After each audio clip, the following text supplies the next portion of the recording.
Otep à tous, bienvenue sur la chaîne des panafricanistes par essence, par conviction et par excellence. Celle des citoyens kémites par nécessité et obligation de combat.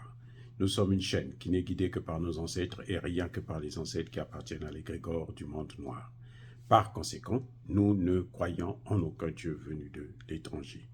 Toutefois, cette vidéo n'est aucunement destinée à inciter à la haine ou à la violence, car nous menons un combat qui est d'abord et avant tout spirituel, intellectuel et démocratique.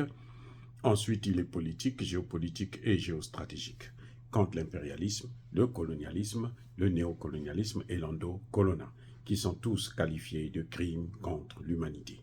Nous menons ce combat sur la base du principe fondamental que nous avons hérité de nos ancêtres kémites, qui est celui de la Mahat, c'est-à-dire solidarité, vérité et justice.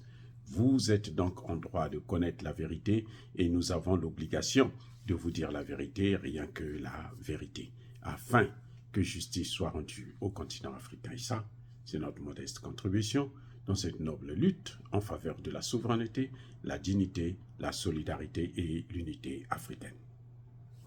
C'est exactement ça que nous appelons le panafricanisme. Bien-aimés frères et sœurs, la France agit maintenant dans le silence, notamment au Bénin. Il y a déjà 2 bases militaires françaises au Bénin.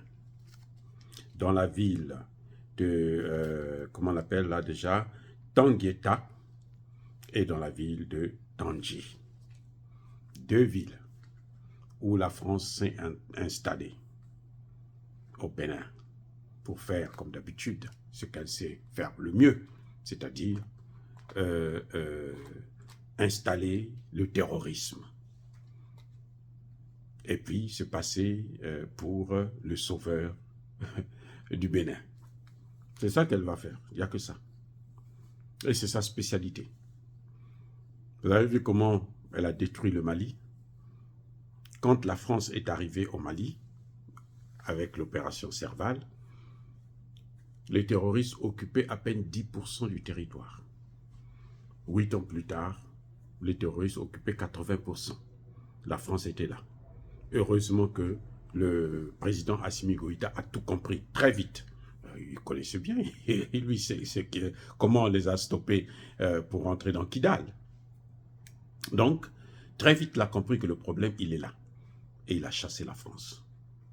1 an plus tard, les terroristes non plus sont devenus sans domicile fixe. Ils se cherchent.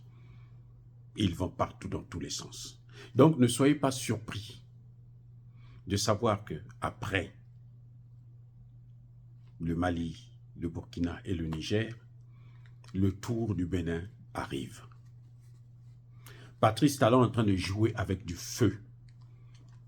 Pour Patrice Talon, il pense qu'ils vont intervenir au Niger. Il n'y aura pas d'intervention au Niger. Je peux vous le garantir, il n'y aura pas d'intervention au Niger. Parce qu'ils savent, et tout le monde est conscient, que s'il y a intervention au Niger, vous allez voir ce qui se passera. Je vous ai dit la dernière fois que pendant que la France est en train de préparer sa guerre, les Russes sont en train de se préparer aussi avec leurs alliés. Ça va être par procuration, mais que voulez-vous qu'on puisse faire? On est obligé de le faire et vous allez voir, les Français qui vont venir là, ils auront d'abord un combat à mener contre les autochtones, hein, les nationaux, les Béninois, je veux dire. Parce que la population béninoise n'est pas d'accord. Hein. Vous le savez très bien. Le Parlement béninois n'a jamais donné son accord. D'ailleurs, il n'a même pas été consulté parce que ça, c'est leur type de démocratie. Quand ils veulent faire la guerre, on ne fait pas intervenir la population. Ils n'ont pas besoin de donner leur avis. Parce que s'ils donnent leur avis, ce sera contraire à ce que le président pense. Et donc, à ce moment, ça va freiner l'évolution. On n'a pas besoin d'eux et on va en force.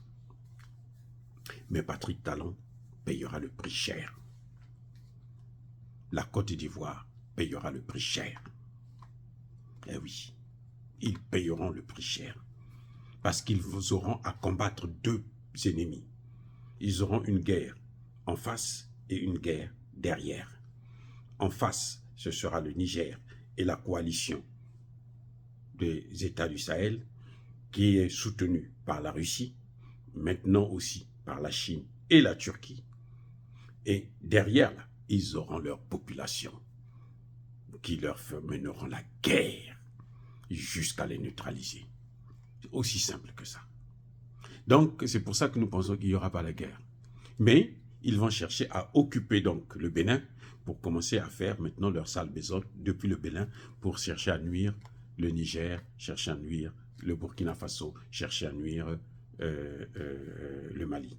C'est pour ça que moi, j'ai même l'impression que ceux qui venaient de Djibo, qui ne vous dit pas qu'ils venaient du Bénin, que c'est des gens qu'on avait recrutés au Bénin, qui étaient au Bénin. Parce qu'ils ne pouvaient plus être dans la zone des 3 frontières. Ils ne pouvaient plus être à Kidal. Ils avaient été chassés. Donc, probablement qu'ils venaient soit du Bénin, soit même du Togo. Parce qu'au Togo aussi, il y a la recrudescence du terrorisme. Donc, probablement qu'ils viennent de là, et puis on est en train de les déverser maintenant dans le Sahel. On les forme dans le golfe de Guinée, on les déverse dans le Sahel. Mais c'est peine perdue. Ce que Patrice Talon doit savoir, et ce que les Béninois doivent savoir, parce que les Béninois ont tendance à regarder que non, c'est pas chez nous, nous on n'a pas ce problème-là. Ce qu'ils doivent savoir là, c'est que leur tour arrivera. Avec ces gens-là. Ils n'attaquent pas tout le monde, vous tous, ils ne vous attaquent pas tous au même moment. Ils prennent un à un. Ils vous séparent d'abord. Voilà, là, ils sont en train de mettre un clivage entre le Sahel et le Bénin. Et puis maintenant, on peut s'attaquer au Bénin, tranquillement. Et ça va être difficile pour les Béninois de les chasser. Heureusement que ce sont nos frères, on ne pourra pas les abandonner. Le peuple, là, on ne va pas les abandonner.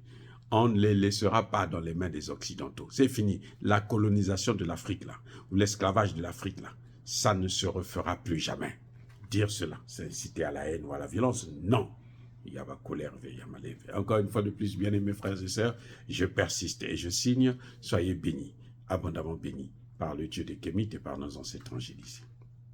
Mais que tous ceux qui persécutent le continent africain le pillent et le déstabilisent, qu'ils soient noirs, blancs, chinois, arabes, juifs, indiens, qui qu'ils soient punis, maudits, foudroyés, neutralisés, écrasés, effacés par ce Dieu des Kémites et par nos ancêtres angélisés.